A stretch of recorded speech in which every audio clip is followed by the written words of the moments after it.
এতদিন সমানে বৃষ্টি হচ্ছিল, তো বেশ ওয়েদারটা ভালো ছিল, কিন্তু কাদা জল জিনিসটা ভালো লাগছিল না। তখন খুব বিরক্ত লাগছিল। আজকে আবার খুব রোদ উঠেছে। নমস্কার, আমি স্বাগতা। স্বাগত জানাই সকলকে আমার এই মিনি ব্লগে। ছেলের চলছে পরীক্ষা, তাই 12টার সময় বেরিয়েছিলাম দিতে। প্রচণ্ড রোদ ছিল। রোদ থেকে এসে মাথা ধরে গিয়েছে। আসলে বাড়িতে কাজ করি বা রোদে ঘুরে বেড়াই ঠিক আছে, কিন্তু বাইরের যে চড়া রোদ, সেই রোদের অভ্যেস নেই। সেই জন্য বাইরে গেলেই মাথা ধরে যায়। আবার যদি প্রতিদিন বেরোনো হয় তাহলে তখন অভ্যেস হয়ে যাবে, অসুবিধা হবে না অতটা। অ্যাগ্লোনিমা এই গাছটা এই বালতিটার মধ্যে ছিল, অনেক কটা হয়েছে। তো অরিজিৎকে অনেক দিন ধরেই বলছিলাম আলাদা করে বিভিন্ন টবে সেট করে দিতে। তো সেইগুলোই সেট করে দিয়েছিল। একটু বাইরে রেখেছিলাম, তারপরে ঘরের বিভিন্ন জায়গায় রেখে দিলাম।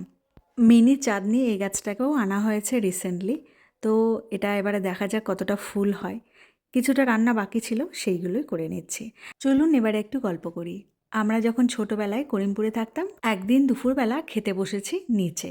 তখন টেবিলের অত ব্যাপার ছিল না, মেঝেতে বসেই খাওয়ার ব্যাপারটা ছিল। তো দরজা খোলা ছিল ঘরের, তো একজন ছুটে এসে খাটের তলায় ঢুকে পড়লো। তো এবারে দেখাচ্ছি কি ছুটে এলো। আমাদের এই বাড়িতে কিন্তু এইগুলো অনেক আছে। তো যেখানে আগে থাকতাম করিমপুরে, সেখানেও পুকুর ছিল বলে এইগুলো থাকতো। তো এই বাড়িতেও পুকুর আছে, তো পুকুরের আশেপাশে যে জঙ্গলগুলো আছে এনারা থাকেন। সেদিন ব্রেকফাস্টে ছিল হচ্ছে লুচি, তরকারি আর মিষ্টি। আসলে সেদিন ছিল শনিবার।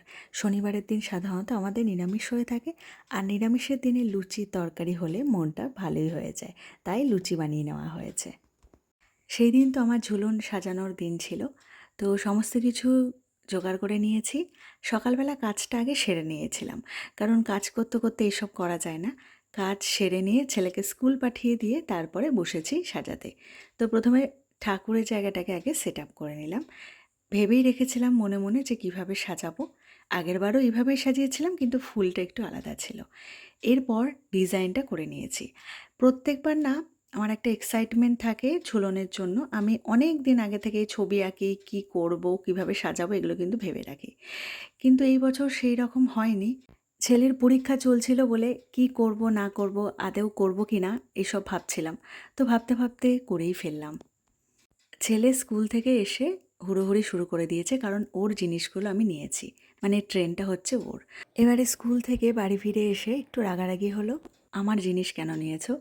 এরপর ঠান্ডা মাথা হয়ে গেল যখন, তখনই এবারে সমস্ত জিনিস আমাকে বার করে দিয়েছে যে তুমি এবারে সাজাও। আমি একটু আগেই মাকে এই কথাটাই বলছিলাম যে দেখবে ও স্কুল থেকে এসে আগে রাগ দেখাবে, তারপরে আবার শান্ত হয়ে সমস্ত খেলনাগুলো দিয়ে দেবে। তো তাই হলো। আর এইদিকে মা বানিয়ে নিচ্ছিল আমসত্ত্ব মিষ্টি। ছেলেও এদিকে বসে বসে মাকে একটু হেল্প করছিল। চলুন আজকের মতো এইটুকুই। সকলে ভালো থাকবেন, সুস্থ থাকবেন।